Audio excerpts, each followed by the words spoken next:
Hello everyone, welcome to another installment of State Champs eSports Atari 2600 edition. I'm Denver, and today I'm going to be playing the classic Activision game Freeway. As you can see, it's a pretty straightforward game. It's essentially why did the chicken cross the road to get to the other side? And if you can believe it, this was one of the most popular games for the Atari 2600, selling over 1 million copies and putting it into the top 20 most popular Atari 2600 games of all time. I didn't say it was the best Atari 2600 game of all time, just one of the most popular.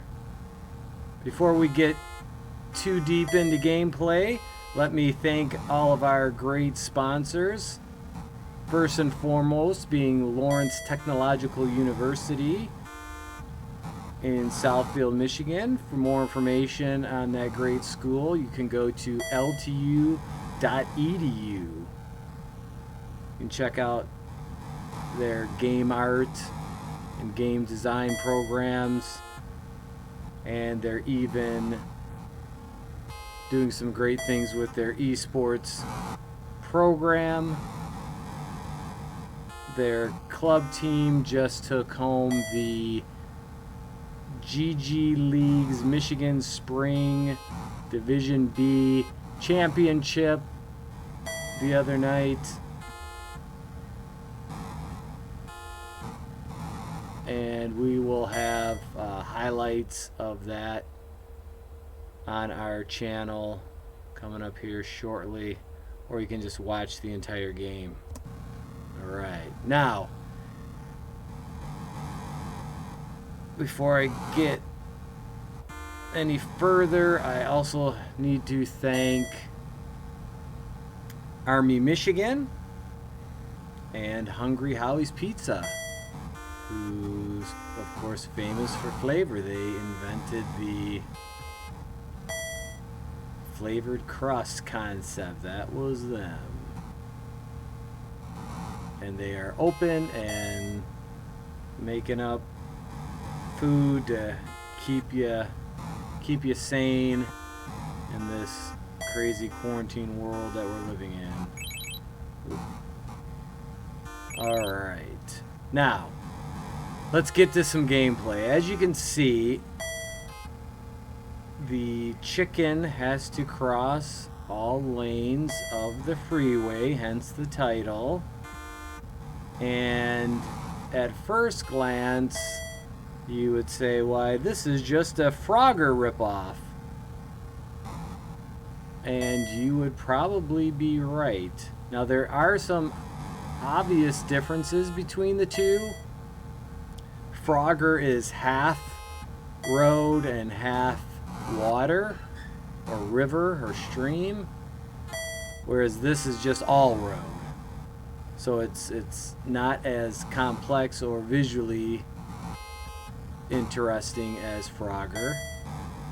And the other big difference is you can really only run in one path. No side-to-side lateral movements.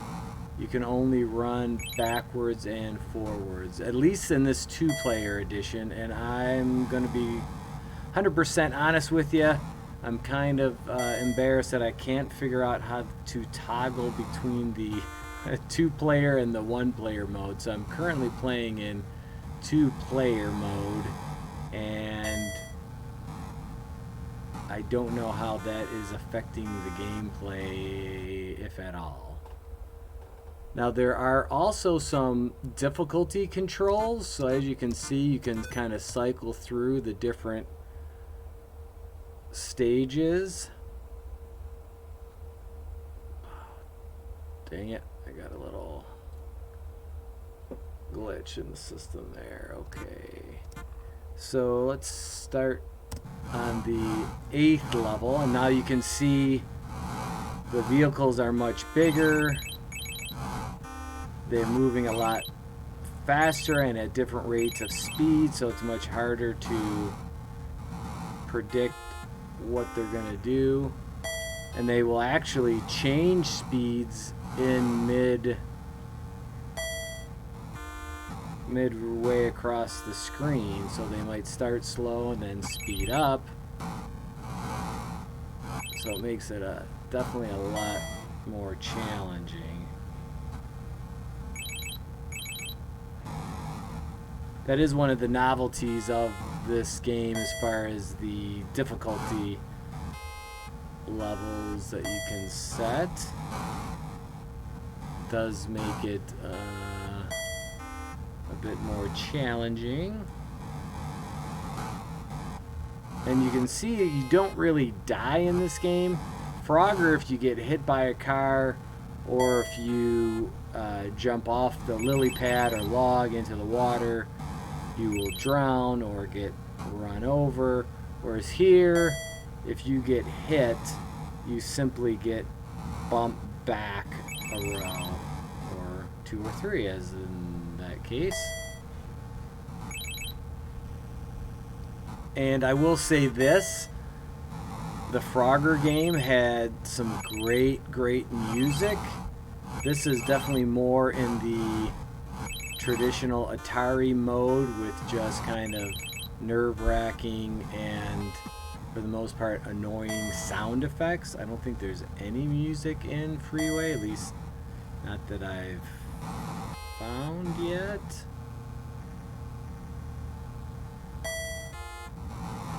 So even though this is a million seller and one of the more popular games of the era, it definitely pales in comparison to Frogger and does feel like a bit of a knockoff or a ripoff, which is unfortunate because this game was designed by one of my favorites, Mr. David Crane, who is really a legend for being one of the few people to have multiple games in the Atari 2600 top 20. As a matter of fact, David, if you've watched our Pitfall episode, you will know that David Crane created that game, and that is the number 2 selling game of all time for the Atari 2600, and that sold 4 million copies. So that alone kind of makes him a legend, at least as far as I'm concerned, because Pitfall is still one of those very playable, very enjoyable games that, despite the crude stylings of the Atari 2600, still holds up quite well, having just played it very recently. And just the other day, I also played one of David Crane's other creations, which is Laser Blast, which, while fun, is definitely not as good as Pitfall, and I would say Freeway is not quite as good as Laser Blast if I had to rank his 3 games. Come on, baby. Whoa. Oh, just snuck that one by. So if you want to know more about David Crane, you can go check out those other episodes for Pitfall and Laser Blast. I will say this, he has a kind of a diverse group of games, from the kind of the adventure game of Pitfall to the sci-fi of Laser Blast, and to the, I don't know what you would call this, a little bit more comical, kid-friendly Freeway.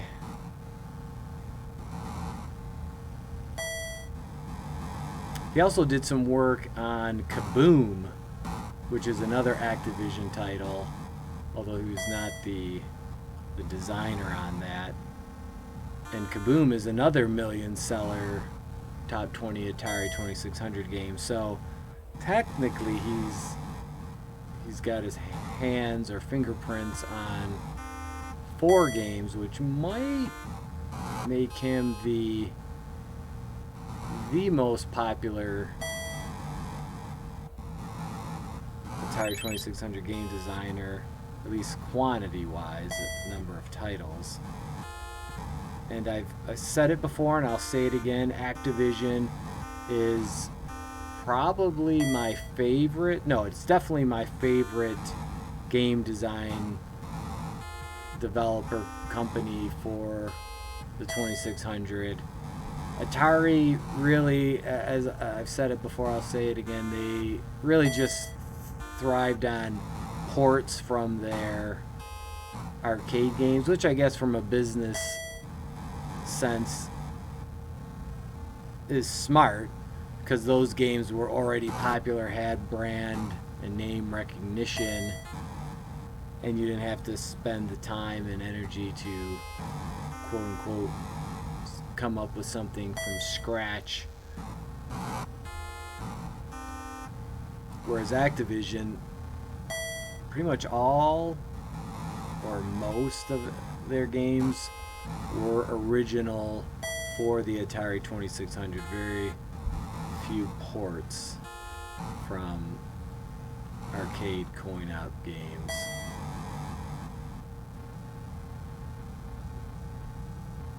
Alright, so since this game is pretty straightforward and there's not a lot of variation to it, I think I'll play one more round, and since I can't quite figure out the 1-player versus 2-player mode, I believe part of the fun of the game is that you're competing against your friends and you guys both have to try to see who can cross the roads the most amount of times.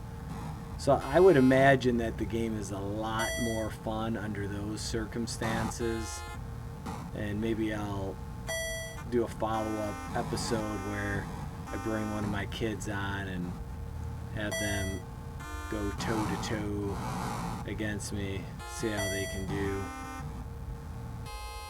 Because the 2-player games were always more fun, I have to admit, growing up as a kid. Because the 1-player, if you had multiple people, the 1-player games kind of force everyone else to sit around and watch.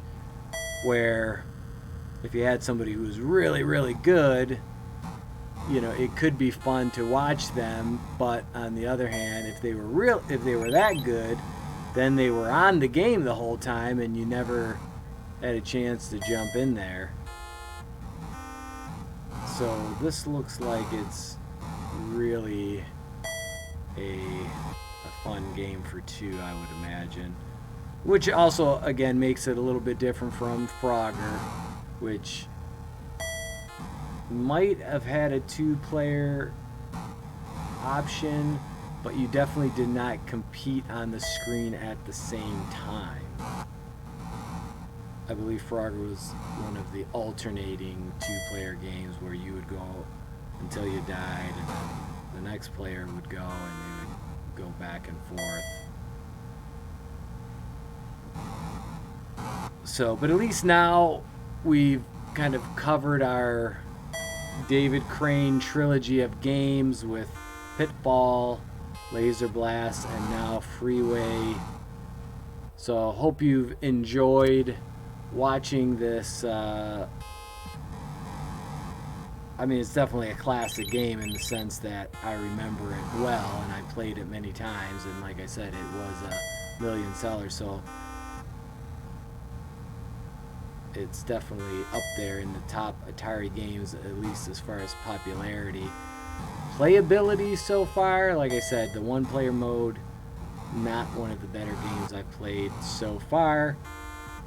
But regardless, I hope you enjoyed watching, And one last time, I just want to give a big shout out to our sponsors, Lawrence Technological University, Army, Michigan, and Hungry Howie's Pizza.